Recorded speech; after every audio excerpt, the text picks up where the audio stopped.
محمد وعجل fridge. نعرہ تکبیر، اللہ اکبر. نعرہ رسالت، یا رسول اللہ. نعرہ حیدری، آل محمد و آل محمد صلوات. اللهم صل على محمد وآل محمد.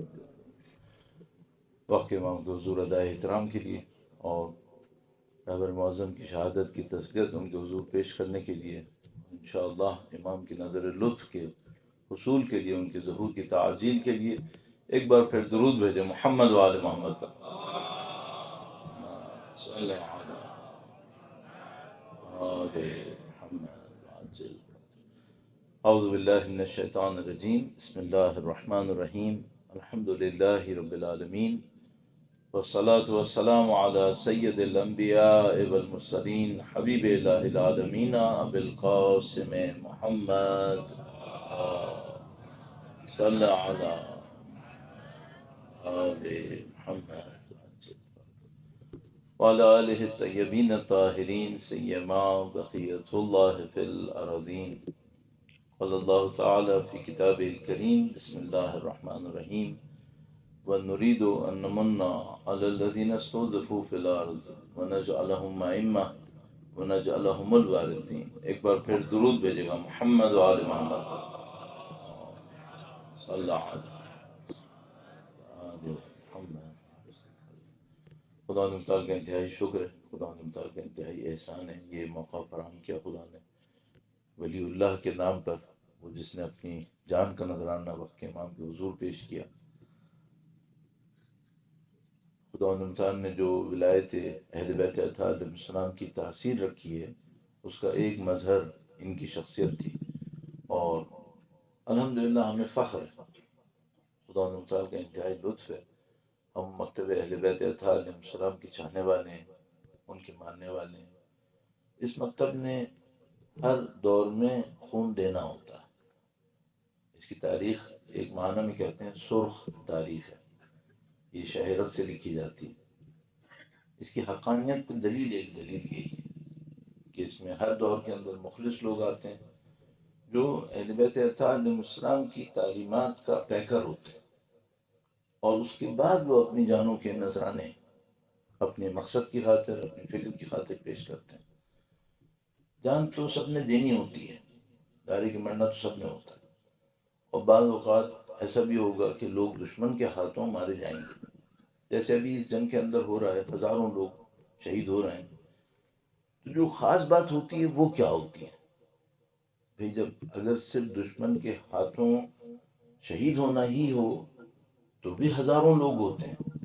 تو ابھی اگر مثال کے طور پر تاریخ اہل بیت اطہار علیہ السلام کے ماننے والوں میں ہم دیکھیں تو مجھے تقریباً یقین ہے کہ لاکھوں لوگ شہید ہوئے ہوں گے. جو ایک خاص مقام نصیب ہوتا ہے، جیسے رہبر معظم کا ایک خاص مقام ہے، اس کی حقیقت کیا ہوتی ہے، اس کے اوپر ہمیں غور کرنا چاہیے. اور اس کے غور کے بعد پھر جو ایک بہت اہم کام ہے جو ہمیں کرنا چاہیے وہ یہ کہ ہماری زندگی میں وہ تاثیر آئے گی کیسے. آپ لاکھوں لوگوں کو رہبر معظم کے نام پر مجالس ترحیم میں اور مختلف پروگراموں میں جمع ہوتا دیکھیں گے، اور دیکھ رہے ہیں پوری دنیا کے اندر ہو رہے ہیں. ہم سب کو معلوم ہے کہ ان کی شہادت کے نتیجے میں پوری دنیا میں گویا ایک وائبریشن آئی ہوئی ہے. اب یہ وائبریشن کم ہوگی یا نہیں ہوگی، تو سب سے بڑا اثر نصیب ہونا ہے. وہ اثر کیا ہے؟ ہم سب کو بہت اچھی طرح پتہ ہے کہ اجتماعات ہوتے رہتے ہیں. یہ جتنا اجتماع یہاں پر ہے اس سے کئی گنا اجتماعات، بہت معذرت کے ساتھ عرض کروں گا، باطل کے لیے بھی ہوتے ہیں. اجتماع ہونا مسئلہ نہیں ہے، ہمیں یہ دیکھنا ہوتا ہے جو تاثیر حاصل ہونی ہے وہ تاثیر کیا ہے، پھر وہ تاثیر اپنے اندر کیسے لانی ہے. تو میں اس ٹاپک سے شروع کرتا ہوں کہ جو اہل بیت اطہار علیہ السلام نے ہمیں گویا ارث میں دیا ہے وہ کیا چیز ہے. وہ جو انہوں نے ارث میں ہمیں دیا ہے اس کو ہم ان کی شخصیت میں دیکھ پائیں گے. یہ میں آپ کی خدمت میں عرض کروں گا. درود بھیجے گا محمد و آل محمد پر.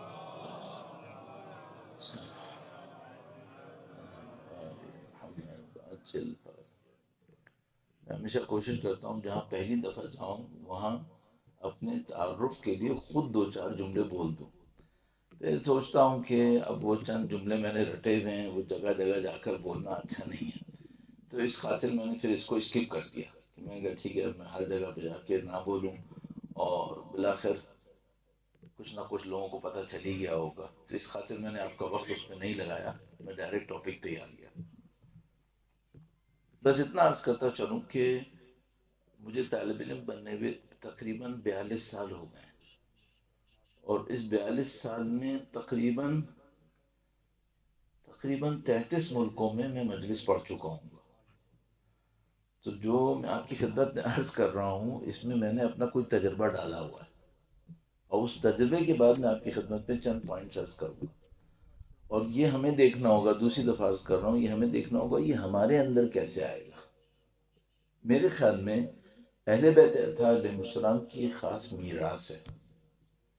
ہم لوگ جب تک اس میراث کے مالک نہیں بنیں گے، اہل بیت اطہار علیہ السلام کے نام کی سربلندی ہم سے حاصل نہیں ہوگی. خدا تعالیٰ نے قرآن کریم میں کم سے کم 3 مقامات پر ایک بات مختلف الفاظ میں کہی ہے، اور خدا تعالیٰ نے ارشاد فرمایا کم سے کم ایک جگہ پر واضح الفاظ یہ ہیں: ان تتولوا یستبدل قوما غیرکم ثم لا یکونوا امثالکم. اگر تم لوگ چھوڑ کے چلے گئے، خدا تمہاری جگہ ایک اور قوم لے کر آئے گا، پھر وہ تمہاری طرح نہیں ہوں گے. اگر ہم میں سے کوئی یہ سمجھ رہا ہے کہ اہل بیت اطہار علیہ السلام کا ماننے والا ہونا ہماری نسلی میراث ہے، تو اس کو چاہیے اس آیت کو غور سے پڑھ لے، کہ جس میں خدا تعالیٰ نے کہا ہے کہ اگر تم نے اپنی ذمہ داریوں کو پورا نہیں کیا، خدا ایک اور قوم لے آئے گا، وہ اس ذمہ داری کو پورا کریں گے. تو میں اور آپ الحمدللہ رب العالمین جو یہ فخر رکھتے ہیں الحمدللہ رب العالمین کی سعادت میں سے ہیں، یا الحمدللہ رب العالمین وہ لوگ کہ جو اہل بیت اطہار علیہ السلام کی چاہت اور مودت اور محبت کا فخر رکھتے ہیں، ان کو اس پہ ضرور توجہ دینی چاہیے کہ میراث کیا ہے اہل بیت اطہار کی. وہ میراث ہمارے اندر ہونی چاہیے، اور وہ میراث ان کے اندر اس درجے پہ تھی کہ جس نے ان کے دشمنوں کو بھی خاموش کر لیا. ہم سب نے دیکھا ہے پوری دنیا کے اندر الحمدللہ آپ اور میں ملاحظہ کر رہے ہیں کہ جو لوگ ابھی تک حتیٰ ان کی دشمنی میں بول رہے تھے، اب وہ خاموش ہوئے ہیں یا اب حمایت میں بولنے پہ مجبور ہوئے. تو مجھے فوراً ٹاپک پہ جانا ہے، اس کے اوپر بات کرنی ہے، اور پھر رہبر المعظم کی شہید کی زندگی کے بارے میں چند جملات عرض کروں گا. ایک بار پھر درود بھیجے گا محمد و آل محمد.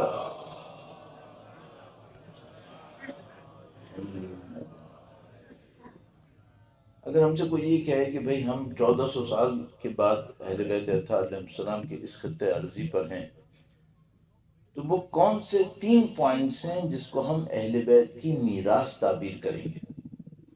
تو میرے خیال میں 3 پوائنٹس بنتے ہیں. 3 پوائنٹس میں آپ کی خدمت میں عرض کروں گا. پہلا پوائنٹ کیا ہے؟ وہ ایسی میراث جس میں کوئی ان کے برابر نہیں آ پائے گا.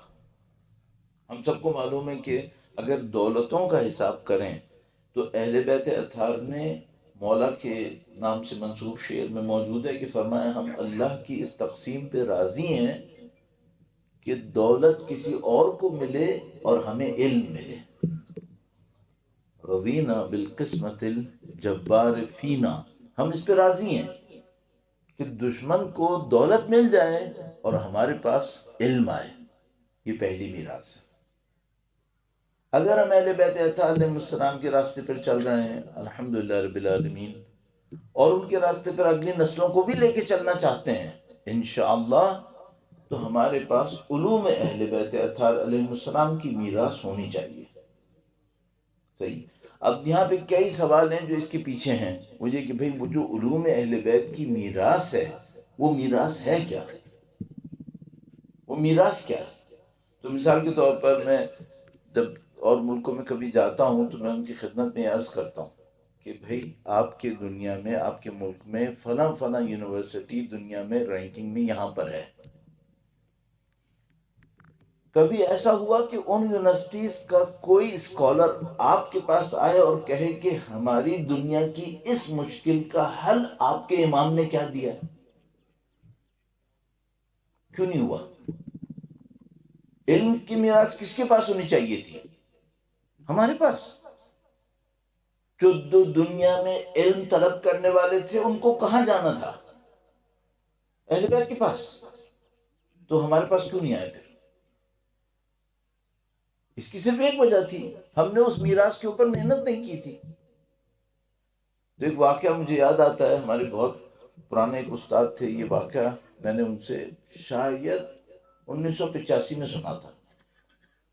انہوں نے سنایا کہ بغداد میں کوئی بندہ تھا، وہ عیسائی تھا، کرسچن تھا، اس نے کوئی لائبریری بنائی، اور کوئی بہت ہی اعلیٰ پائی کی لائبریری بغداد کے اندر بنائی۔ عراق کے اندر خود پتہ نہیں کتنی کتاب خانے بنے ہوئے تھے، لیکن اس نے ایک یونیک سا کوئی کتاب خانہ بنایا، کوئی لائبریری بنائی۔ تو اس میں جو مختلف اس نے سیکشنز رکھے، اس میں کیمسٹری پہ، فزکس پہ، میتھمیٹکس پر، ہسٹری پہ، فلسفی پہ۔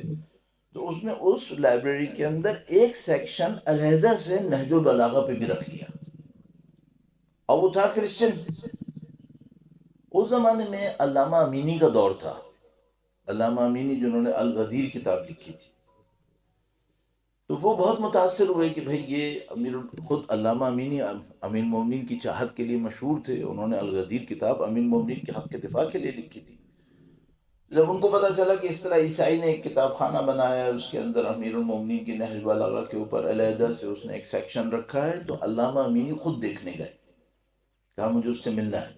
تو اس کو بتایا گیا کہ بھئی ایک شیعہ عالم ہے نجف اشرف کا، اور نامی گرامی عالم ہے، وہ تمہارے پاس آنا چاہتا ہے۔ تو اس نے کہا کہ ٹھیک ہے، آ جائے، مجھے کیا، اس میں برائی کیا ہے، بہت اچھا ہے۔ تو علامہ امینی اپنے اسی مقدس لباس کے ساتھ جس میں ہمارے علماء تشریف فرما ہیں، اس میں وہ گئے ان سے ملنے کے لیے، کرسچن لائبریرین سے، اس کے فاؤنڈر سے۔ تو ملنے گئے تو وہ خود کھڑا ہوا، اس نے کہا کہ میں یہ دیکھنے کے لیے کھڑا ہوا ہوں، ویسے تو میں خود کسی اور کو کہہ سکتا تھا کہ وہ آپ کو دکھا دے، میں خود یہ دیکھنے کے لیے کھڑا ہوا ہوں کہ آپ کا انٹرسٹ ہے کیا اس میں، میری لائبریری میں۔ تو خیر علامہ امینی نے مختلف سیگمنٹس دیکھے، پھر نہج البلاغہ پہ پہنچے، تو انہوں نے کہا کہ میرا جو اصلی انٹرسٹ تھا وہ یہ تھا کہ آپ نے جو کرسچن ہے نہج البلاغہ کے اوپر علیحدہ حصہ کیوں بنایا؟ تو وہ کوٹ پینٹ پہنا ہوا تھا، کوٹ پینٹ پہنا ہوا تھا، اس نے کیپ لگایا ہوا تھا، ٹائی بھی لگائی بھی تھی۔ تو اس نے کہا کہ علامہ مجھے نہیں پتا آپ لوگ نجف میں کیا پڑھا رہے ہو۔ کہنے لگا مجھے نہیں پتا آپ لوگ نجف میں کیا پڑھاتے ہو۔ اس نے کہا کہ علامہ یہ میں تم کو بتا دیتا ہوں کہ اگر آپ نجف میں ہمیں نہج البلاغہ پڑھاتے تو میں کوٹ اور ٹائی کے ساتھ آپ کے حوزے کا شاگرد بن جاتا۔ پرابلم سالو کر لیتے نا۔ اچھا آپ مجھ سے کہیں گے ہمارے پاس علم بہت ہے، ٹھیک ہے، علم ہے ہمارے پاس، قطعاً ہے، اس میں کون انکار کرے گا۔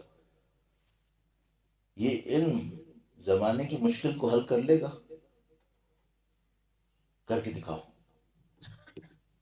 کر کے دکھاؤ۔ تو اگر مجھ سے کوئی یہ کہے یہاں پر ایک تعلیمی ادارہ بنا ہے، میں کہوں گا بہت اچھا ہو گیا، الحمدللہ رب العالمین۔ مقصد کیا ہے؟ اس ادارے کی سماجی، معاشی، نفسانی، معنوی، روحانی مشکلات اس علمی ادارے سے حل ہونی ہے۔ یہ علم کا اثر ہونا چاہیے۔ اہل بیت اطہار علیہ السلام کا علم ہماری میراث ہے، اور ہم اپنی مشکلوں کو حل کرنے کے لیے دوسروں کے دروازے پہ جائیں تو میراث کس بات کی؟ پھر انہوں نے یہ کر کے دکھا دیا۔ جو رہبر معظم کا خون مقدس ہوا وہ اس وجہ سے مقدس ہوا کہ انہوں نے علوم اہل بیت اطہار علیہ السلام کو جو حوزات کے اندر پہلے سے موجود تھے ان کو حاصل کیا، مسلم مجتہد بنے، مرجع تقلید ہوئے، پھر ان علوم کی روشنی میں اپنے ملک کو اس طرح ہدایت دی کہ وہ دنیا میں اس مقام پہ پہنچ گیا۔ تو اس علم کے صحیح ہونے کا ثبوت ملا یا نہیں ملا؟ ہاں مل گیا، ان کے ذریعے سے ملا۔ انہوں نے 38 سال اپنے ولی فقیہ بننے کے بعد رہنمائی کی ہے، اور اس سے پہلے 8 سال پریزیڈنٹ تھے یہ، صحیح ہے۔ تو ملا کے تقریباً 46 سال بنتے ہیں رہبری کے. یہاں کچھ بچے ایسے بیٹھے ہوں گے جن کی عمر 23 نہیں ہوگی ابھی. 46 سال رہبری کی ہے. صحیح ہے. ان کی رہبری کے نتیجے میں نے خود اور ہمارے اور بہت سارے دوستوں نے حوزات علمیہ کی شکل کو معاشرے سے نزدیک آتے دیکھا ہے. جو پہلے چیزیں صرف کتابوں کے اندر ہوتی تھیں ان کو معاشرے کی زندگی کی مشکلات حل کرتے دیکھا ہے ان کی رہبری میں. بس ان کا کارنامہ صرف یہ نہیں تھا کہ یہ عالم دین تھے یا مرجع تقلید تھے یا مثال کے طور پر مجتہد تھے. ان کا کارنامہ یہ تھا کہ انہوں نے اس علم کے ذریعے سے لوگوں کی مشکلات کو حل کر کے دکھا دیا. یہ ہمارے لیے درس ہے. تو جو کام مجھے اور آپ کو کرنا ہے وہ کیا کرنا ہے ان کی شخصیت کے احترام میں، وہ یہ کہ بھائی آپ وہ علم لے کر آؤ جو معاشرے کی مشکل کو حل کر کے دکھا دے. اور یہ تمام کا تمام علوم اہل بیت پہ موجود ہے. اب میں ایک واقعہ آپ کی خدمت میں عرض کرتا ہوں جو مجھے امریکہ میں رہنے والے ایک عالم دین نے بتایا تھا. درود بھیجے گا محمد و آل محمد صلی اللہ علیہ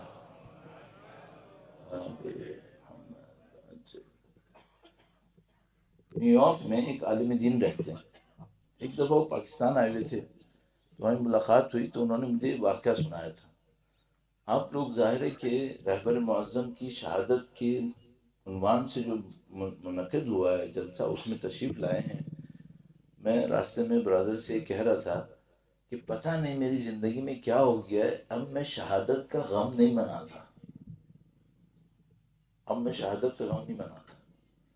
اب پتہ نہیں کیوں میرے دل سے اس کا تصور مٹ گیا ہے کہ جو شہید ہوگا اس کے جانے سے کوئی نقصان نہیں ہوگا، قطعاً نہیں ہوگا. تو بہرحال وہ نیو یارک کے ایک عالم تھے، وہ آئے پاکستان کراچی میں. ایک دفعہ ان سے ملاقات ہوئی تو میں نے ان سے کہا کہ آپ کی مثلاً جو زندگی میں اتنا تجربہ رہا اہل بیت کے چاہنے والوں کے ساتھ وہاں پر، اس میں کوئی ایسا کوئی واقعہ ہوا جس نے آپ کو ایک دم چونکا دیا کہ یہ کیا ہو گیا؟ یعنی کہ ہاں ایک دفعہ ہوا. یعنی کہ وہ ایک گورا لڑکا تھا، وہ پتہ نہیں کوئی امریکن تھا، وہ بیچارہ الحمدللہ اس کو خدا نے ہدایت دی، وہ مسلمان ہو گیا. مسلمان سے وہ تشیع کی طرف بھی آیا اور وہ پھر ایک دفعہ ہم سے ملنے آیا. تو یہ جو امریکن لڑکے ہوتے ہیں جوان ہوتے ہیں، ان کے اندر ایک خاص قسم کی ایگریسونیس ہوتی ہے.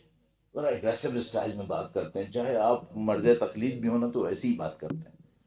تو کہنے وہ میرے پاس آیا اپنے ٹپیکل امریکن ایکسنٹ کے اندر اور ایگریسو اسٹائل کے اندر. اس نے مجھ سے کہا کہ مولانا آپ نے وہ روایت سنی ہے انا مدینۃ العلم و علی بابھا؟ تو کہنے لگے، میں تھوڑا سا ہنسا. میں نے کہا بیٹا بچپن سے سنی بھی ہے اور بچپن سے سنا بھی رہے ہیں، انا مدینۃ العلم و علی بابھا. کہنے لگے اس نے جو اگلا جملہ بولا اس نے مجھے ہلا کے رکھ دیا. کہنے لگا مولانا 1400 سال سے بتا رہے ہیں کہ انا مدینۃ العلم و علی بابھا، اس دروازے میں کھٹکھٹا کے اندر کب جائیں گے؟ پھر 1400 سال سے کہہ رہے ہیں کہ مدینۃ العلم ہے اور امیر المومنین باب ہیں اور آپ ان کے ماننے والے ہو.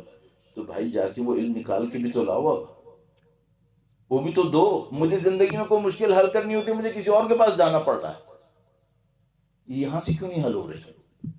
یہ انہوں نے کر کے دکھا دیا. تو ان کی زندگی علوم اہل بیت اطہار علیہ السلام کے جدید دور میں اطلاق کی گواہی بن گئی کہ ہاں ایسے ہوتا ہے. یہ ایک میراث ہے ہماری. میں 2 میراثوں پہ اور عرض کرنا آپ کی خدمت میں. درود بھیجے گا محمد و آل محمد صلی اللہ علیہ وسلم. اچھا یہ بھی عرض کرتا چلوں کہ قدیم دور میں ایسا ہوتا تھا کہ جب بھی کسی مشکل میں لوگ بالکل پھنس جاتے تھے تو وہ اہل بیت اطہار کے دروازے پہ آ جاتے تھے. ان کو پتا ہوتا تھا کہ یہیں سے ملنا. مولا 5ویں سرکار کا ایک فرمان آپ کی خدمت میں عرض کروں گا. ایک بار پھر درود بھیجے گا محمد و آل محمد صلی اللہ علیہ وسلم. مولا نے فرمایا شرقوا ام غربوا لن تجدوا علما نافعا الا عندنا. فرمایا مشرق میں جاؤ یا مغرب میں جاؤ مفید علم ہمارے سوا کہیں نہیں پاؤ گے. مفید علم، صحیح ہے، جو معاشرے کو فائدہ دے گا. اب آپ کی اور میری ذمہ داری ہے کہ اس مفید علم کو نکالیں اور لوگوں کے سامنے لائیں. آج یہ لوگ دنیا بھر میں، حقیقت یہ ہے سید کی شہادت سے دنیا بھر میں ہمیں عزت مل رہی ہے. اس عزت کو کیش کیسے کریں گے؟ ایسے کیش کریں. وہ علم لے کر آ جائیں جس نے ان کو اس مقام تک پہنچا دیا تھا. تو اس علم کے اوپر محنت کر لیں. اب دیکھیے یہ میں تھوڑا سا اس تیسرے پوائنٹ میں بھی انٹر ہو رہا ہوں آہستہ آہستہ. وہ یہ کہ بھائی ایسا نہ ہو آپ شہادت بنا کے گھر چلے جائیں. اس کے ساتھ کچھ ذمہ داری بھی اٹھائیے. اب وہ ذمہ داری کیا اٹھائیں؟ جتنے بھی لوگ ہیں اس بات کو سمجھتے ہیں ہمیں اس علم پہ کام کرنا ہے. اور بدقسمتی ہماری یہ ہے، اب بہرحال سبھی لوگ سن بھی رہے ہیں اور ریکارڈ بھی ہو رہا ہے، لیکن پھر بھی میں عرض کر دیتا ہوں، تقریباً گارنٹی سے کہہ رہا ہوں، تقریباً گارنٹی سے، کیونکہ میں بھی پوری دنیا میں جاتا رہتا ہوں. شاید معاشرے میں 5% لوگ بھی ایسے نہیں ہوں گے جنہوں نے نہج البلاغہ کے 240 خطبوں میں سے 25 بھی پڑھے ہوں. نہیں ہوں گے. اچھا کس کے ماننے والے ہیں؟ سب امیر المومنین کے ماننے والے ہیں. اور امیر المومنین کی شناخت کیا ہے؟ باب العلم. اس علم سے استفادہ کیا نہیں. یہ ہماری مشکل ہے، اس کو ہمیں توڑنا ہے. تو اگر سید کی شہادت کا میرے اور آپ کے اوپر کوئی اثر پڑنا ہے، سب سے بڑا اثر یہ پڑنا چاہیے علوم اہل بیت پہ جاؤ، اس کو نکالنے کی کوشش کرو. اچھا اب ممکن ہے کوئی ایک عام آدمی یہاں پر بیٹھا ہوا ہے، ممکن ہے پی ایچ ڈی ہو، ممکن ہے کوئی آفیسر ہو، ممکن ہے کوئی بزنس مین ہو، ممکن ہے کوئی زمیندار ہو، اور علماء تو تشریف فرما ہیں. تو مثال کے طور پر جو علماء کے علاوہ ہیں وہ مجھ سے کہیں گے بھائی ہم کہاں سے لائیں علوم اہل بیت. صحیح ہے، بات صحیح ہے. تو ایک سادہ سا کام کر لیں، ہر روز اہل بیت کی روایتوں میں سے 2 روایتیں پڑھ لیا کریں ہر روز. اچھا کوئی مشکل کام ہے؟ سب کے پاس اسمارٹ فونز ہیں، سب کے پاس انٹرنیٹ کی کنیکٹیوٹی ہے، دنیا بھر میں کہیں سے کہیں پہنچ سکتے ہیں. ہر روز 2 روایتیں پڑھ لیا کریں، ان پہ عمل کی ٹھان لیں، علوم اہل بیت نصیب ہونا شروع ہو جاتے ہیں. اور یہ علیحدہ مسئلہ ہے کہ اس علم کی ایک کنڈیشن ہے، ایک پری ریکوزٹ ہے، اس کی ایک شرط ہے جو میں دوسرے پوائنٹ پہ عرض کروں گا. بس پہلی میراث اہل بیت اطہار علیہ السلام سے جس کو انہوں نے عمل میں لا کے دکھا دیا، جس کی وجہ سے یہ عزت نصیب ہو رہی ہے، وہ علوم اہل بیت ہیں. اب دوسری میراث عرض کروں گا، درود بھیجے گا محمد و آل محمد کا.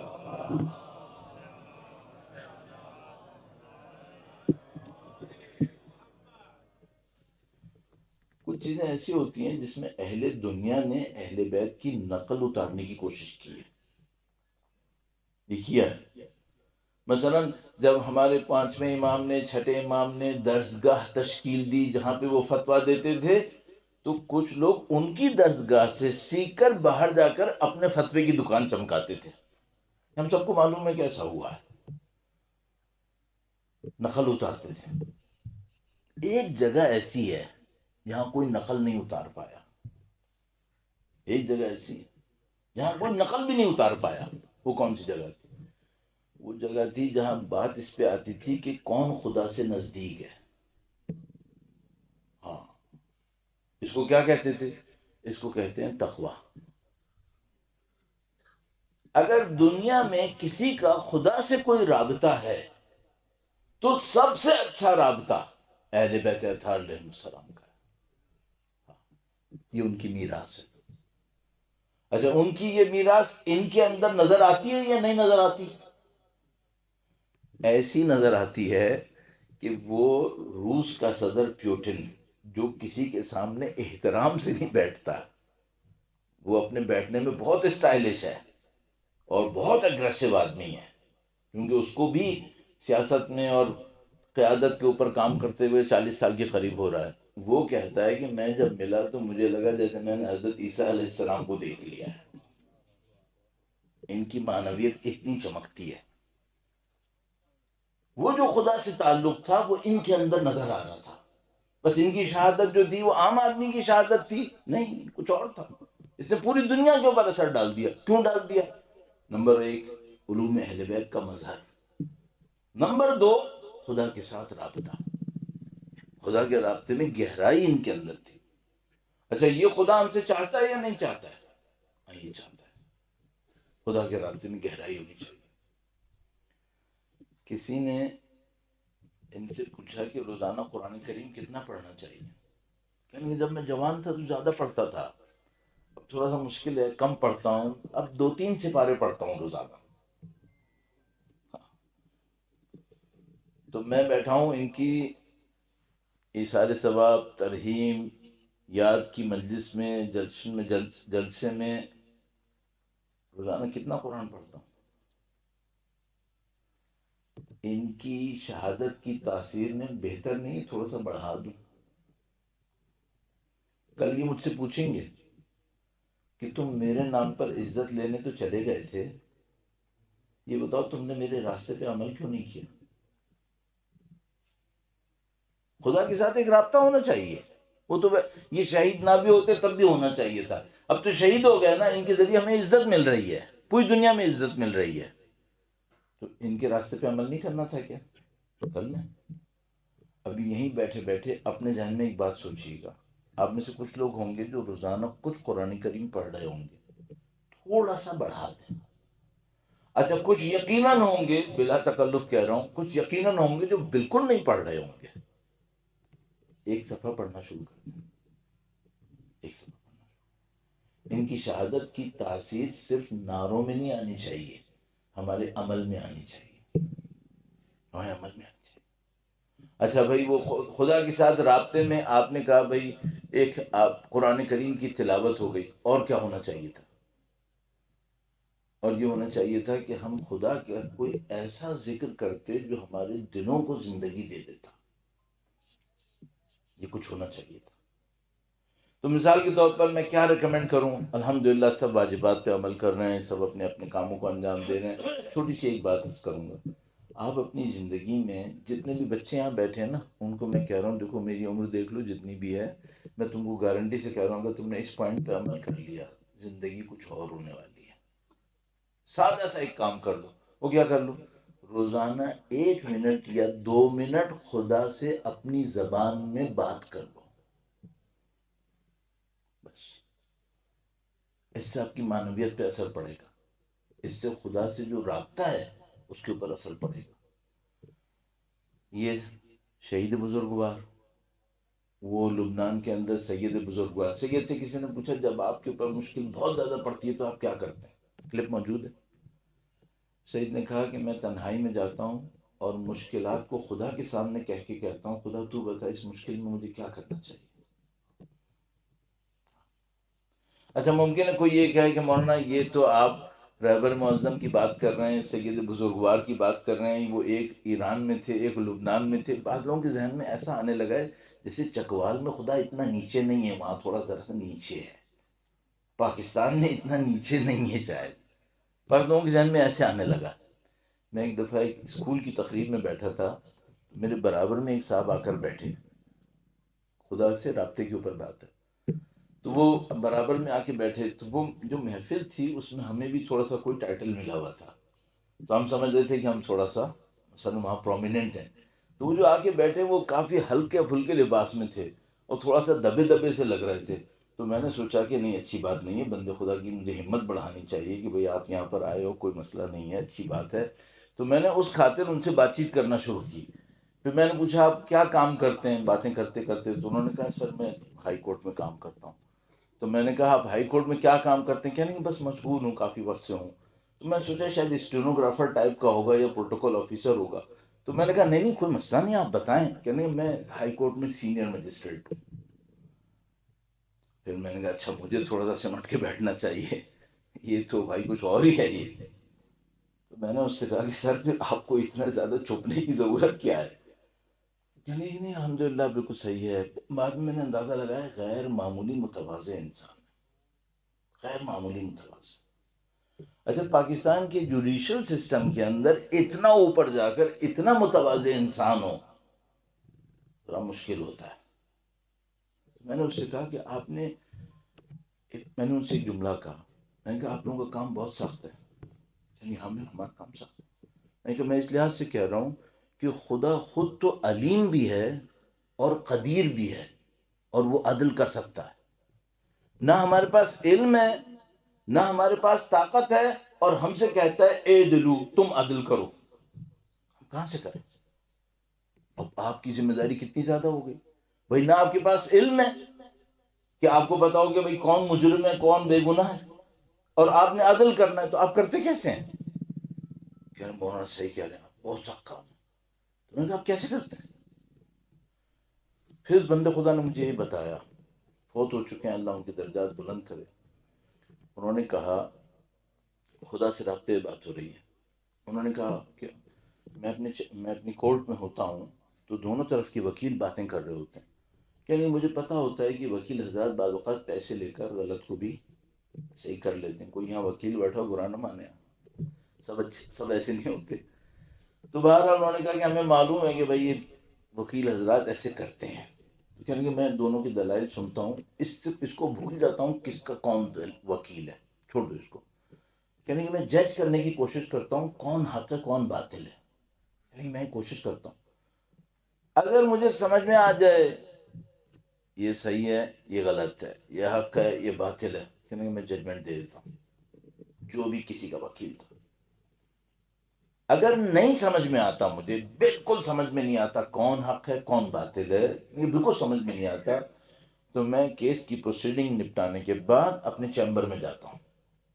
چیمبر میں جانے کے بعد میں اس کیس کے چند جملے شروع میں لکھتا ہوں جو ہمیں ہر ججمنٹ سے پہلے لکھنے ہوتے ہیں۔ اس بندے خدا نے مجھے یہ بتایا، کہنے لگے اس کے بعد میں اپنے پین کو ہاتھ میں پکڑ کر چند سیکنڈ کے لیے آنکھیں بند کرتا ہوں اور خدا سے کہتا ہوں، خدایا مجھے کچھ سمجھ میں نہیں آ رہا، میں یہ لکھنے والا ہوں، یہی لکھوانا ہے تو تو لکھوا دے، اور اگر یہ نہیں لکھوانا تو جو تو نے لکھوانا ہے وہ لکھوا دے۔ کہنے لگے کہ میں آپ کو بتا رہا ہوں کہ بعض اوقات لکھا ہوا ہوتا ہے، میں اس کے نیچے سائن کر دیتا ہوں۔ یہ میں نے کہا کس شہر کی بات بتائی آپ کو؟ کراچی کی، پاکستان کی۔ ایک بندہ خدا مجھے ملتا تھا، بہت اچھا آدمی، وہی فوت ہو گیا۔ میں اس ٹیم میں سے ہوں جس کے زیادہ تر لوگ جا چکے ہیں، مجھے تیاری کر لینی چاہیے اب۔ تو وہ بندہ خدا بہت اچھا آدمی تھا۔ ایک دن میرے پاس آیا، کہنے کا مولانا میں امام کی خدمت کے لیے کیا کروں؟ میں نے کہا تم کیا کرنا چاہتے ہو؟ کہنے آپ کوئی ایک کام بولو میں کروں گا۔ میں نے کہا چلو ایک کام کرو، دعائے عہد لے لو، اس کی کاپیز بناؤ اور وہ لوگوں کو دو کہ ہر روز دعائے عہد پڑھ لیا کریں۔ کہنے کا بس بالکل ٹھیک ہے۔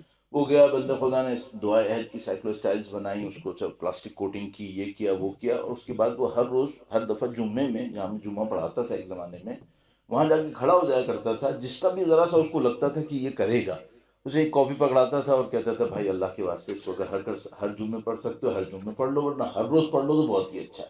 اس طرح کی کرتا تھا۔ بیٹے کو اس نے حافظ بنایا تھا، تو ایک دن مجھے ملوایا، اس کا نام علی تھا، مجھے ملوایا، کہنے مولانا یہ میرا بیٹا ہے، میں اس کو حافظ کیا، یہ کیا وہ کیا، کہنے میں اس سے صرف ایک بات کہتا ہوں، کہنے میں اس سے کہتا ہوں بیٹا میں نے تمہارا نام علی رکھا ہے، قیامت کے دن مجھے امیر المومنین کے سامنے شرمندہ نہیں کرنا کہ تم نے کس کا نام علی رکھ دیا۔ کہنے کا میں اس سے کہا ہے کہ میں مر رہا ہوں، بوڑھا ہوں، جو کچھ بھی ہوں، میرا خیال کرو نہ کرو کوئی مشکل نہیں ہے، اتنا کر لینا قیامت کے دن جب مولا امیر المومنین کے سامنے میں تم جیسوں کے ساتھ آؤں تو مجھے امیر المومنین کے سامنے شرمندگی نہ اٹھانی پڑے۔ یہ بندے خدا فوت ہو گیا۔ اس کے بیٹے نے مجھے فون کیا کہ مولانا کہ میرے والد کا انتقال ہو گیا، آپ تیسری کی مجلس پڑھ سکتے ہیں؟ پتہ نہیں میں پڑھ سکتا تھا نہیں پڑھ سکتا تھا، چہلم کی تو پڑھی تھی میں نے۔ تو میں نے اس سے کہا کہ جو کچھ بھی مجھے یاد نہیں میں نے پڑھی تھی یا نہیں پڑھی تھی، میں نے اس سے کہا کہ بیٹا میں تمہارے والد کو کافی پہلے سے جانتا تھا، کب فوت ہوئے؟ کہنے لگا ایسے، کہنے لگا مجھے پتہ ہے اسی لیے میں نے آپ کو کال کیا۔ تو میں نے کہاں فوت ہوئے؟ اس ہاسپٹل میں۔ میں نے کہا مرنے سے پہلے کوئی خاص چیز ہوئی تھی کیا؟ کیونکہ آدمی بہت اچھا آدمی تھا۔ میں نے پوچھا مرنے سے پہلے کوئی خاص چیز ہوئی تھی؟ کہنے لگا ہاں ہوئی تھی۔ کیا ہوا تھا؟ کہنے لگا کہ میرے باپ نے مجھے ہمیشہ یہ کہا تھا اول وقت نماز پڑھو، اول وقت نماز پڑھو، اتنا اصرار کہ کوئی چیز اس کے مقابلے میں نہیں مانتے تھے۔ کہنے لگا طبیعت خراب تھی ان کی، وہ ہاسپٹل میں تھے، اول وقت آ رہا تھا نماز کا، میں نے بابا سے کہا کہ بابا میں جاتا ہوں نماز پڑھ کے ابھی آتا ہوں۔ تو کہنے لگا میرے والد نے میرا ہاتھ پکڑا اور کہنے لگا بیٹا مت جاؤ، کہنے لگا یہ زندگی میں پہلی دفعہ ہوا تھا کہ اول وقت نماز تھا، نماز کا اول وقت تھا، میں جانا چاہ رہا تھا اور وہ کہہ رہا تھا مت جاؤ. کہنے لگا میں نے بابا سے کہا بابا آج تک کبھی ایسا نہیں ہوا تھا، کیا ہو رہا ہے، کیوں منع کر رہے ہیں؟ صاحب انسان زندگی میں بہت جھوٹ بولتا ہوگا، مرتے دموں ذرا مشکل ہے کہ بولے.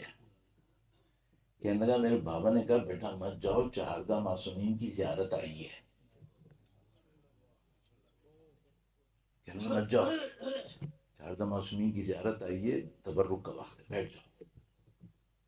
کہنے لگا میں نے بابا سے کہا بابا کیسی باتیں کر رہا ہوں، میں ڈاکٹر کو لے کر آتا ہوں. کہنے لگا نہیں بیٹا نہیں، الحمدللہ سب صحیح ہے، میں جا رہا ہوں. الحمدللہ تشریف لائیں. کس ملک کی بات ہے بھائی؟ پاکستان کی، کراچی کی، اسی دور کی. اس کا مطلب کیا ہے؟ اس کا مطلب ہے اللہ سے قریب رہنے والے ابھی بھی ہیں. تو آپ کو یہ نہ سمجھے کہ یہ سب ایران توران میں ہو رہا ہے، یہاں نہیں ہو رہا ہے. نہیں، یہاں پہ بھی ہو رہا ہے، ان کو ہم جانتے نہیں ہیں. مشکل یہ ہے ہم انہیں جانتے نہیں ہیں. اب میں کیا کروں اس کے لیے؟ سب سے بڑی بات ہے اللہ کے بندے بنو. اگر رہبر معظم شہید کے لیے میرے جیسا طالب علم کوئی لفظ استعمال کرے تو آپ شاید قم تشریف لے گئے ہوں گے 2010 کے بعد، 2010 کے قریب آیت اللہ بہجت کی انتقال ہوا ہے. تو اگر آپ 2010 کے بعد تشریف لے گئے ہوں قوم، بی بی کے روضے میں گئے ہوں، تو بی بی کے روضے میں جہاں شہید مطہری کی تصویر ہے، قبر ہے، شہید مطہری، اور اب تصویر ختم ہو گئی، پہلے تھی شہید مطہری اور علامہ طباطبائی کی، اس کے بالکل سامنے آیت اللہ بہجت کی قبر ہے. اور اس قبر کے اوپر کیا لکھا ہوا ہے؟ عبدہ، اس کا بندہ. برابر میں آیت اللہ مصباح ازدی کی قبر ہے، عبدہ. اگر ان کے لیے کوئی میں ٹائٹل لوں تو میں کیا کہوں گا؟ کہوں گا عبدہ، اللہ کا بندہ. ہر چیز میں اللہ کا بندہ، اپنی سیاست میں، اپنی طاقت میں، اپنی کمزوری میں. اس وقت میں جب یہ زندانوں میں ہوتے تھے، ثواب کا جو انٹروگیٹر تھا گلے سے پکڑ کے اونچا کر لیتا تھا. اتنی کمزوری میں بھی اللہ کا بندہ تھا. اور جب یہ کھڑے ہوتے تھے اور پوری دنیا کو للکارتے تھے اپنی باتوں سے، تب بھی اللہ کا بندہ تھا، اللہ کا بندہ تھا. طاقت یہی تھی، اللہ کا بندہ تھا. یہاں پہ لوگ یہ کیوں بیٹھے ہیں؟ کتنے لوگ ملے ان میں سے آج آخام میں سے؟ نہیں ملے. کیوں بیٹھے؟ لوگ تنہائیوں میں روئیں ان کی شہادت پہ. کیوں روئے؟ یہ ہم نہیں روئے ہیں، یہ خدا نے ہمیں رلایا ہے. کیونکہ اس نے اپنے ولی کی محبت کو اپنی ولایت کے تحت لوگوں کے دلوں تک پہنچانا ہوتا ہے. یہ ولی اللہ کی ولایت کا اثر ہوتا ہے کہ وہ ولی تھا، عبداللہ تھا، اس عبد خدا کی محبت کو خدا نے لوگوں کے دلوں تک ڈالنا تھا. اس خاطر ہم پہنچ گئے. سیکھنا ہے یا نہیں سیکھنا ہے؟ سیکھنا ہے، سیکھنا ہے. نہ اس لیے کہ ہمیں کوئی مقام چاہیے، ملے گا بھی نہیں، لیکن اس لیے کہ ہمیں ولی اللہ کے سائے میں رہنا ہے، عبداللہ کی طرح رہنا. تو اس کے لیے کیا کروں؟ صرف ایک کام کروں. کیونکہ مجھے اس طرح کی ٹپس عرض کرنے ہوتے ہیں تو ایک کام کرو. جب بھی زندگی میں فیصلہ کرنے لگو اپنے آپ سے ایک سوال پوچھو، اللہ کے بندے کو یہی کرنا چاہیے؟ آپ کے سامنے کوئی کمزور ہے، آپ بہت طاقتور ہیں اور آپ کی طاقت عروج کے اوپر آئی بھی ہے، آپ کی شان و شوکت عروج کے اوپر آئی بھی ہے. اپنے آپ سے ایک سوال پوچھو، اللہ کے بندے کو ایسے ہی ہونا چاہیے؟ یہ طاقت چلی جائے گی. یہ خدا نے فرمایا ہے کہ تلک الایام نداولها بین الناس، اور امیر المومنین فرمایا الدہر یومان، زمانہ 2 دن ہے، ایک دن تمہارے ساتھ ہے، ایک دن تمہارے خلاف ہے. جس دن ساتھ ہو تو اکڑو نہیں، اور جس دن خلاف ہو تو نا امید مت ہو جانا. یہ امیر المومنین کا فرمان. صحیح. دوسرا پوائنٹ کیا ہو گیا؟ میراث اہل بیت اطہار علیہ السلام میں دوسرا پوائنٹ ہے اللہ کے ساتھ رابطہ. یہ ہمیں چاہیے. 2 پوائنٹ ہو گئے. تیسرا پوائنٹ عرض کروں گا، درود بھیجے گا محمد و آل محمد پر صلی اللہ علیہ. اب آپ اپنے ذہن سے بھی سوچئے گا، میں نے اہل بیت اطہار علیہ السلام کی مثال کے طور پر جو بھی غیبت صغریٰ سے پہلے کی زندگی ہے اس تمام کو اپنے ذہن کے اندر دہراؤں، 250 سال زندگی رسول گرامی کے بعد، اس 250 سال کی زندگی کو دہراتے ہوئے میں نے 3 میراث کے پوائنٹ نکالنے تھے۔ ایک بتایا آپ کی خدمت میں ان کا علم، دوسرا بتایا ان کا تقوی، اللہ سے رابطہ، تیسرا کیا بولوں؟ چوتھا نہیں بولنا ہے، 3 بولنا ہے صرف۔ تیسرا کیا بولوں؟ ہاں میں تیسرا ایک پوائنٹ یہ بولوں گا، انسانوں کے کام آنا، یہ ان کی میراث تھی۔ اگر اہل بیت اطہار علیہ السلام زندان میں نہیں ہوتے تھے تو سارے اہل بیت اطہار علیہ السلام ایک کام کرتے تھے، زندان میں ہوتے تھے تو ایک علیحدہ مسئلہ، نہیں ہوتے تھے سب کی سنت تھی، وہ کیا تھی؟ رات کو نکلتے تھے، جن کو نہیں جانتے تھے ان ناداروں کو غذا دیتے تھے، جن کو نہیں جانتے تھے، جن کو نہیں جانتے تھے ان کو دیتے تھے۔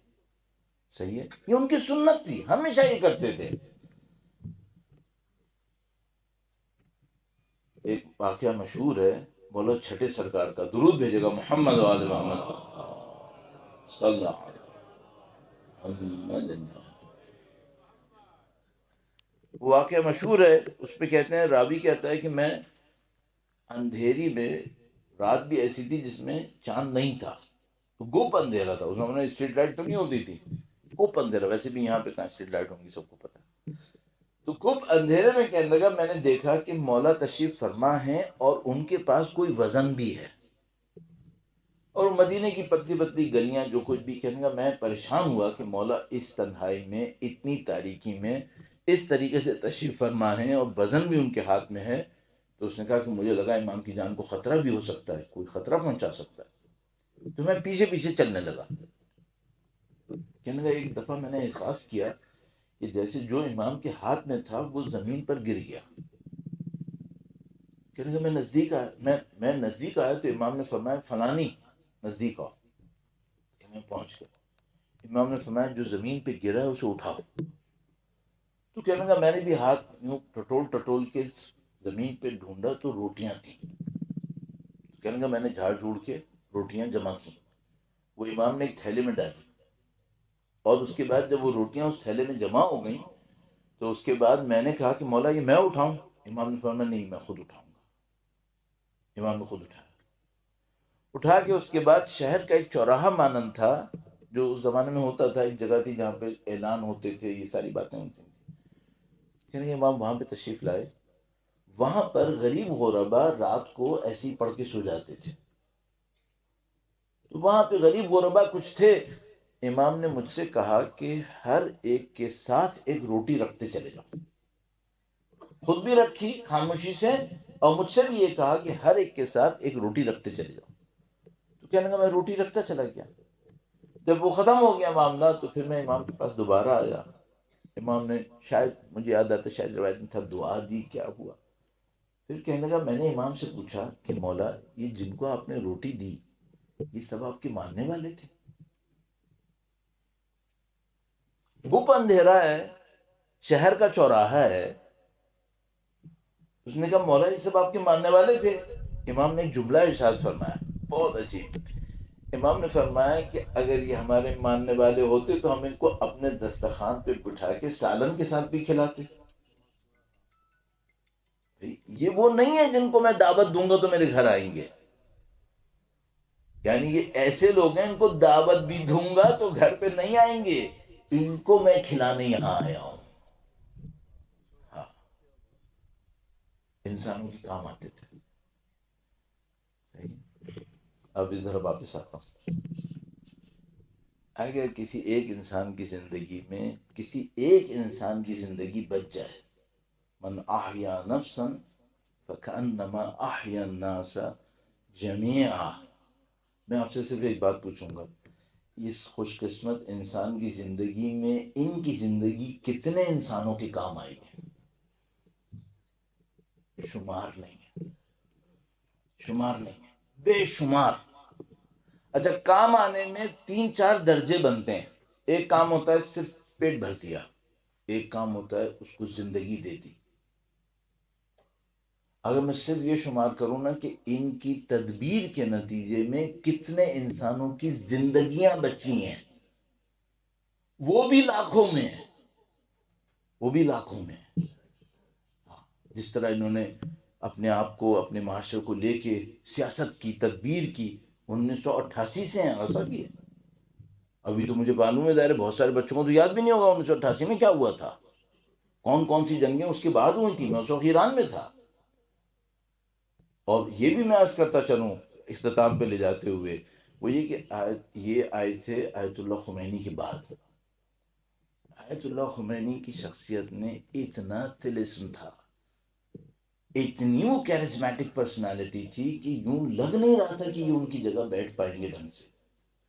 شروع میں نہیں لگ رہا تھا، اپنے انصاف کی بات بتاتا ہوں، میں وہیں پہ تھا، 88 میں وہیں پہ تھا، تو شروع میں نہیں لگ پا رہا تھا کہ یہ اس مقام کو اتنے اچھے طریقے سے بھر لیں گے، کیونکہ ان کی شخصیت بہت بزرگوار تھی، بہت بلند شخصیت تھی۔ کچھ ہی عرصے میں انہوں نے سب کی آنکھیں کھول دی، انہوں نے دکھا دیا کہ نہیں، ان کا معنی مقام۔ اور ایک بہت عجیب بات تھی، انہوں نے، اب دیکھو تو 46 سال کی زندگی تو ہم ہی دیکھ گئے نا، 8 سال صدر رہے، پھر 36 سال اور حکومت کی انہوں نے، جو کچھ بھی کیا، 38 سال۔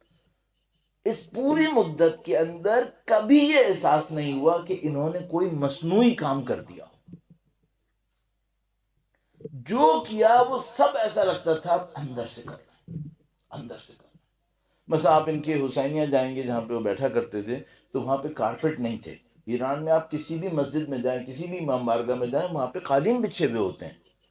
ان کے اس میں قالین نہیں بچھے ہوئی تھی، دریاں بچھی ہوئی تھیں۔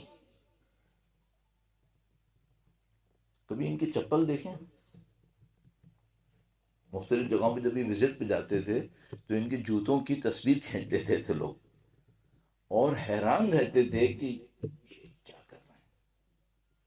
جب یہ پریزیڈنٹ تھے اس وقت، یعنی امام خمینی کی وفات سے پہلے کی بات کر رہا ہوں، پریزیڈنٹ تھے، تو میرا ایک ایرانی دوست ہوا کرتا تھا، تو میں اس کے پاس جاتا تھا، وہ مجھ سے کچھ پتہ نہیں انگلش کے معاملے میں کچھ بات کرتا تھا سیکھنے کے لیے، ویسے وہ مجھ سے زیادہ تھا، وہ اس وقت درس خارج میں تھا، میں اس وقت پڑھ رہا تھا، نیچے سطوح میں تھا، یہ ہمارے طالب علم جانتے ہیں۔ تو لیکن وہ آیت اللہ خامنائی کے ساتھ رابطے میں تھا جب آیت اللہ خامنائی پریزیڈنٹ تھے، اس وقت ولی فقی نہیں تھے۔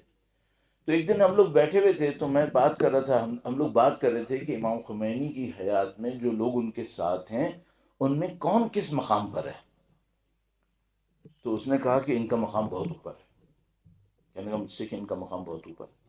میں کہا مجھے نہیں معلوم، میں نزدیک نہیں ہوں، مجھے کیا پتا کتنا مقام ہے۔ پریزیڈنٹ تھے، لوگ جانتے تھے کہ مخلص آدمی ہے، لیکن ہمیں نہیں پتا تھا۔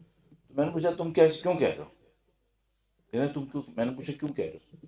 اب یہ بات ہے جب یہ پریزیڈنٹ تھے، کہنے لگا کہ اس وجہ سے کہہ رہا ہوں، اس زمانے میں جنگ تھی، جنگ کا زمانہ تھا، تو میں آپ کو خدمت میں ایسی عرض کر رہا ہوں، راشن کا دور ہم نے دیکھا ہے، جنگ میں راشن ہو گیا تھا، راشن کا دور ہم نے دیکھا ہے۔ ہر آدمی کو، ایک بندے کو 450 گرام چینی ملتی تھی راشن پہ، 450 گرام چینی۔ تو وہ مثال کے طور پر اتنی ہوتی تھی، وہ کہتے تھے بھائی آپ اس میں ایک مہینہ چلاؤ، ایک بندے کے لیے، ممکن ہے فیملی میں 6 بندے ہوں تو اس کو اس کے حساب سے ملے گا۔ فرق کتنا ہوتا تھا، جو راشن پہ چینی ملتی تھی وہ 6 تومان کلو ہوتی تھی، اور وہ چینی اگر میں بازار سے لیتا تو 100 تومان کلو ہوتی تھی۔ تو راشن پہ لینا پڑتا تھا، ہم لوگ غریب طالب علم راشن والی چیزیں اٹھاتے تھے ساری۔ تو مجھ سے کہنے لگا کہ وہ جو ایرانی تھا، مجھ سے کہنے لگا ان کا مقام بہت ہے۔ میں نے پوچھا کیسے؟ کہنے لگا تم یقین کرو گے کہ یہ کبھی بھی چینی راشن کے علاوہ نہیں خریدتے، صرف راشن کی چینی پہ چلاتے ہیں۔ واقع؟ کہنے لگا ہاں۔ تو میں نے پوچھا تمہیں کیسے پتہ چلا؟ کہنے لگا میں نے خود دیکھا ہے، مہینے کی چند دنوں تک مہمانوں کو چینی کی چائے پلاتے ہیں، اس کے بعد کہتے ہیں چینی ختم ہو گئی ہے۔ کہنے لگا اندر کا ہمیں پتہ ہے، اندر بھی نہیں ہے، ایسی چلا ہے۔ مجھ سے کہا جتنا راشن پہ آتا ہے نا، یہ بندہ خدا اپنی پوری زندگی راشن پہ چلاتا ہے، اس کے علاوہ نہیں کرتا۔ تو اب راشن پہ کتنی چیزیں آتی تھیں، اتنی آتی تھی بندہ زندہ رہے، یہی کرنا ہے، اس سے زیادہ نہیں دیتے۔ جب کب کی بات کر رہا ہوں، جب یہ پریزیڈنٹ تھے تب کی بات کر رہا ہوں، اتنا ان کے اندر کنٹرول تھا۔ اپنی ذات کے لیے. کہا صاحب انہوں نے انسانوں کی خدمت کی ہے، آپ اور میں کیا کریں؟ اب مجھے پھر کوئی ٹپ دینا، پوائنٹ دینا ہے. انسانوں کے کام آنا سیکھو. اچھا اب جیسے ہی میں کہوں گا کام آنا سیکھو، ممکن ہے جو بچے بیٹھے نا اسکول کے اور کالج کے، یہ بچے کہیں گے بھائی یہ جو کام آنا سیکھیں وہ سیکھیں جو زمیندار ہیں، جو مثلا کوئی کام پر ہیں، جن کے ہاتھ میں پیسہ ہے. نہیں، سب سے اچھا کام آنا یہ ہے کہ تم اپنی تنہائیوں میں دوسروں کو دعا دو، کیونکہ یہ تم دکھاوے کے لیے نہیں کرو گے. اب یہاں میں کھڑا ہوں نا، نعوذ باللہ کہیں پہ یہاں پہ کوئی سیلاب ویلاب آیا ہو، یہاں پہ سیلاب کے لیے ڈونیشن ہو رہا ہو، تو میں یہاں پہ آ کے کہوں گا کہ میں 5 لاکھ روپے دیتا ہوں، تو میرا نام لاؤڈ اسپیکر پہ اعلان کیا جائے گا، بلکہ مجھے مائک دے دیا جائے گا کہ 2 منٹ کے لیے آپ کچھ خطاب ارشاد فرمائیے. اور جو 5,000 دے گا اس سے کہیں گے بیٹا وہاں جا کے بیٹھ جانا، آگے نہیں آنا. یہ ان لوگوں کی جو 1-1 لاکھ روپے دیتے ہیں. یہ ہم کرتے ہیں یا نہیں کرتے؟ یہ ہم کرتے ہیں. اس میں خلوص رہ جاتا ہے کچھ؟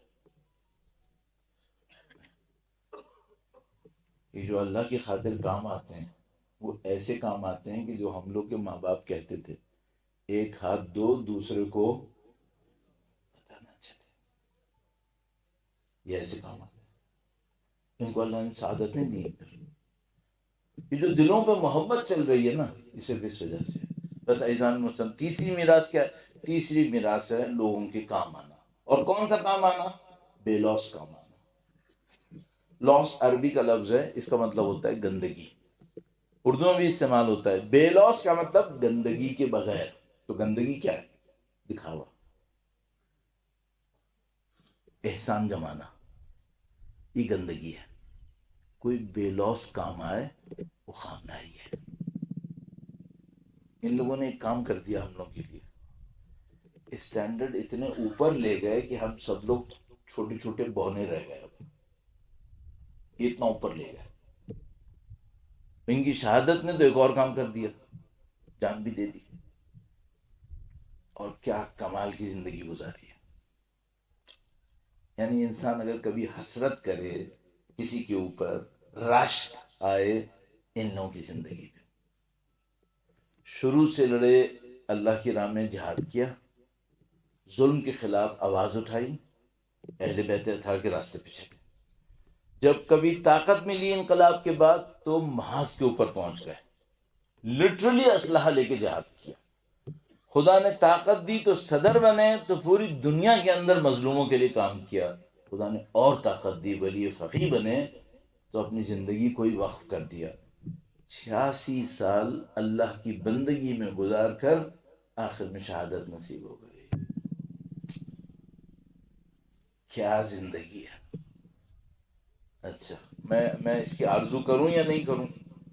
آرزو تو کر لوں، لیکن ایک بات مجھے پتا ہے، یہ مفت میں ملتی نہیں ہے. اس کے لیے کچھ کرنا پڑتا ہے، اس کے لیے قربانی دینی پڑتی ہے، اس کے لیے کنٹرول دکھانا پڑتا ہے. تو اعزان محترم، ہم لوگ ایک عظیم شان واقعے کے سامنے ہیں.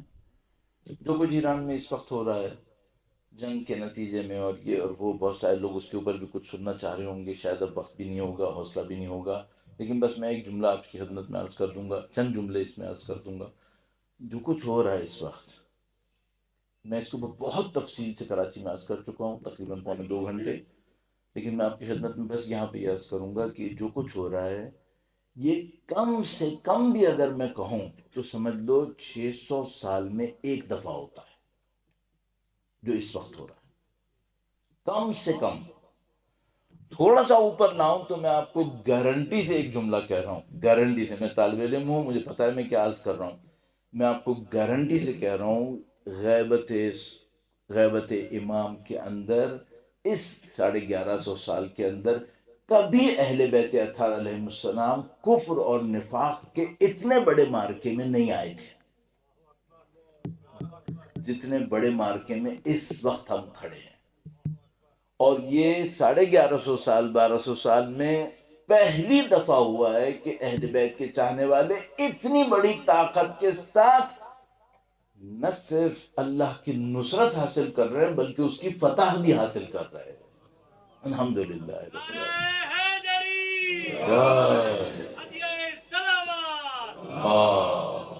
صلی اللہ میں کافی سالوں سے تقریباً کم سے کم بھی تقریباً 26-28 سال سے سیاسیات کے اوپر عرض کرتا ہوں.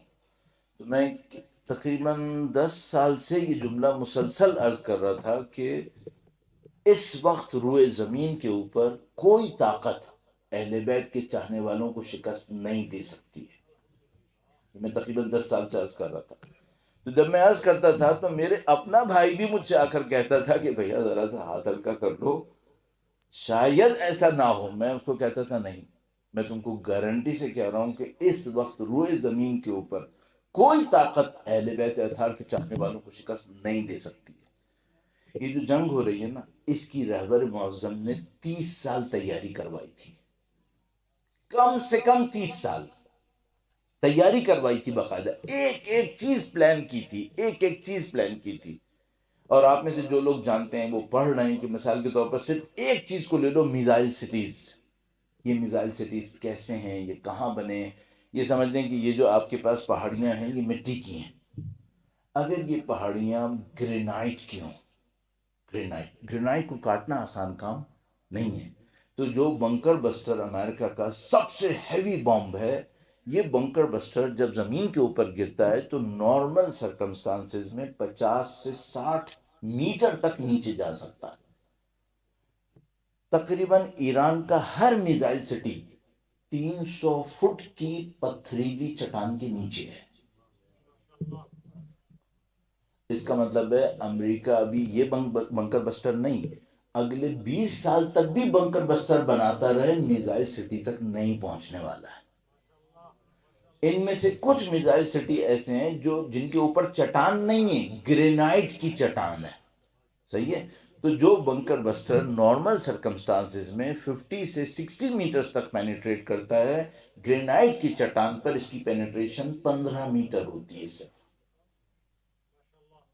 یہ میزائل سٹی کتنے ہیں؟ یہ میزائل سٹی اتنے بنے ہوئے ہیں کہ ان کے ایک کمانڈر نے ایک دفعہ یہ کہا تھا کہ اگر ہم ہر ہفتے ایک میزائل سٹی کا افتتاح کریں تو ہمیں آخری میزائل سٹی تک پہنچتے پہنچتے 2 سال لگیں گے. اس کا مطلب ہے 100 سے زیادہ ہے، 100 سے زیادہ ہے. ہر میزائل سٹی میں کیا ہے؟ ہر میزائل سٹی میں کلومیٹرز کی ٹنلز ہیں اور ان کے اندر 10,000 ڈرونز میزائلز موجود ہیں. یہ ساری تیاری رہبر نے کروائی تھی. آپ دیکھ رہے ہیں ایک بات، جو رسپانسبل شہید ہوتا ہے اس کا اگلا فوراً تیار بیٹھا ہوتا ہے. کیوں؟ پروٹوکول یہ ہے کہ آپ نے جس دن عہدہ اٹھانا ہے اگلے 3 کا نام آپ نے لکھ دینا ہے، کوئی جگہ خالی نہیں رہے گی، مطمئن رہیے.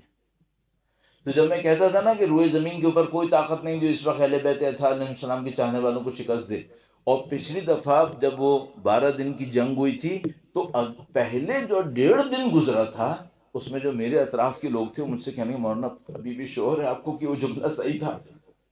یہاں پہ صحیح تھا، تمہیں کیا ہو رہا ہے؟ میں نے کہا رکو تو صحیح، ابھی تو شروع ہوا ہے.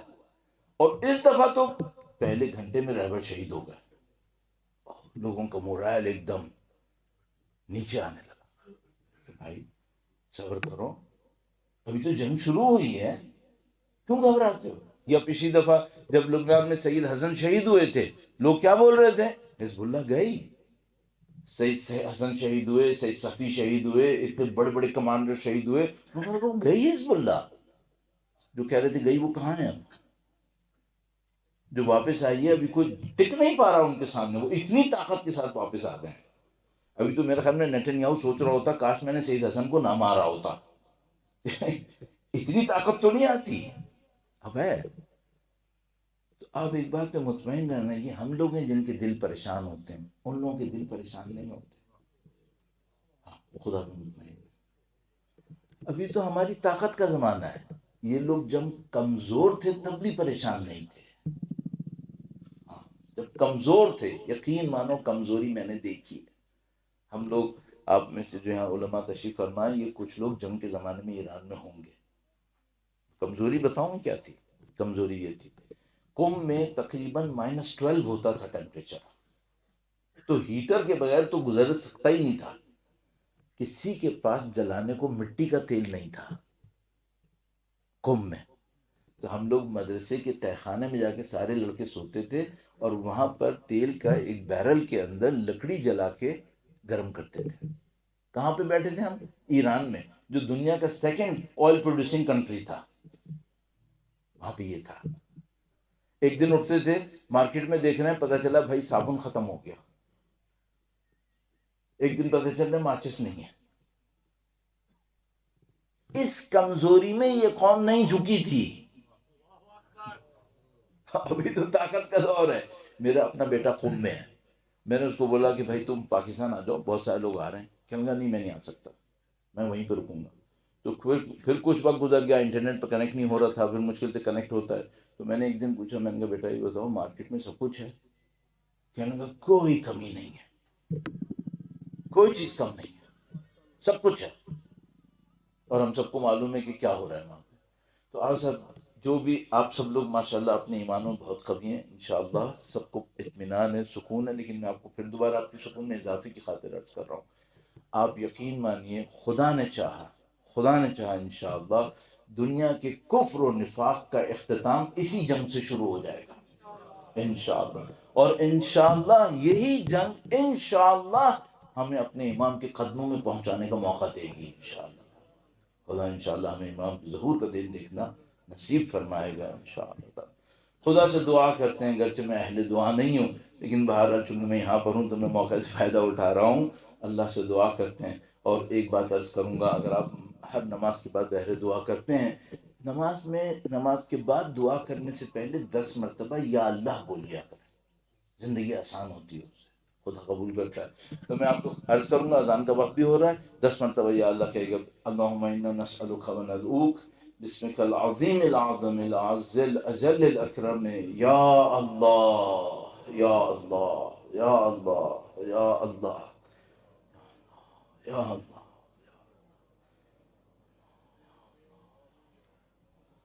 پروردگار تجھے واسطہ قرآن و اہل بیت اطہار کا اس خلیل کو اپنی بارگاہ میں قبول فرما. خداوندہ قرآن و اہل بیت کی نورانیت کے صدقے میں ہمارے قلوب کو منور فرما. خداوندہ تو نے اس ولی اللہ کو شہادت کا مقام نصیب کیا، پاک پروردگار انہیں سید الشہداء کی ہمراہی نصیب فرما. اور تمام شہداء جو ان سانحات کے اندر شہید ہو رہے ہیں، اور تمام جو اس مملکت پاکستان کے اندر شہید ہوئے آج کچھ وقت پہلے اور اس سے پہلے، خداوندہ ان تمام شہداء کی شہادتوں کو اپنی بارگاہ میں قبول فرما. خداوندہ تجھے واسطہ نبی اولاد نبی کا جتنے بھی پسماندگان ہیں ان کو صبر و استقامت نصیب فرما. جتنے بھی زخمی ہو رہے ہیں انسانوں کے اندر، خداوندہ تجھے واسطہ بیمار کربلا کا سب کو شفا عاجل و کامل نصیب فرما. خداوندہ ایک علمی درسگاہ کے اندر بیٹھے ہیں، خداوندہ اس جگہ کو علوم اہل بیت اطہار علیہ السلام کی نشر و ترویج کا مرکز قرار فرما. یہاں موجود طالب علموں، اساتذہ کو، اور جو ان کے حامی ہیں، ان کے ساتھ مل کر کام کر رہے ہیں، ان سب کو اپنے دین کی خدمت گزاروں میں قرار فرما، اہل بیت اطہار کی جانثاروں میں قرار فرما. پاک پروردگار پرچم اسلام کو لے کر کچھ مومنین میدان نبرد کے اندر کھڑے ہیں.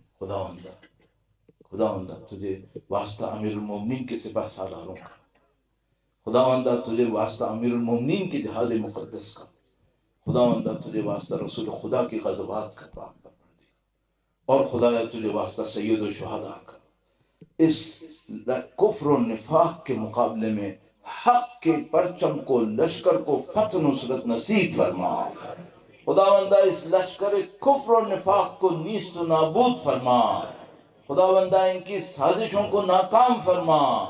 پاک پروردگار تمام مومنین کہ جو اس مارکے حق کے اندر حق کی طرف سے کھڑے ہوئے ہیں، مجاہد ہیں، مدافع ہیں، مقاتل ہیں، محامی ہیں، خداوندہ ان سب کو استقامت نصیب فرما.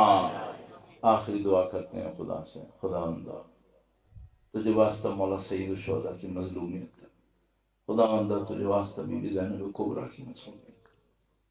اور ایک جملہ عرض کروں گا، خداوندہ تجھے اس لمحے کا واسطہ جب بی بی زینب کبریٰ تلہ زینبیہ پر تھی، سید الشہداء قتل کامل،